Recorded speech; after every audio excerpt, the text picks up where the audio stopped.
ఈ కార్తీక మాసంలో మనం ఎక్కువగా తినేది పప్పులు, పప్పుచారులు అంతా వెజిటేబులే. ఇలా ఒక్కసారి పప్పుచారు ట్రై చేసి తినండి, ఇంక మీకు నాన్ వెజ్ అనే పదమే గుర్తుకు రాదు. అంత సూపర్గా ఉంటుందండి. ఇంకా ప్రాసెస్లోకి వెళ్ళిపోదామా? ముందుగా స్టవ్ వెలిగించుకొని గిన్నెలో ఆయిల్ పోసుకొని జీలకర్ర, ఆవాలు, ఎండుమిర్చి, పచ్చిమిర్చి చిలుకలు 2, కరివేపాకు, శనగపప్పు, ఆనియన్, టమాటో, ఇంగువ, వెల్లుల్లి ఇవన్నీ కూడా వేసుకోవాలి.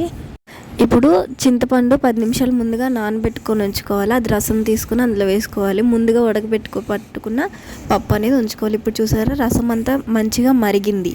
అంటే మనం వేసుకున్న చింతపండు పులుసు, వెజిటేబుల్స్ ఎన్నైనా వేసుకోవచ్చు, అవి అంతా కూడా మరిగిన తర్వాత ఇప్పుడు మనం ముందుగా పెట్టుకున్న పప్పు అనేది వేసుకోవాలి. ఇంకా పప్పు వేసుకున్న తర్వాత ఒక 10 to 15 మినిట్స్ ఉడికితే చాలిపోద్దండి. అంతే అండి, ఎంతో టేస్టీగా ఉండే పప్పుచారు రెడీ. వేడి వేడి అన్నంలో తింటే సూపర్గా ఉంటుందండి.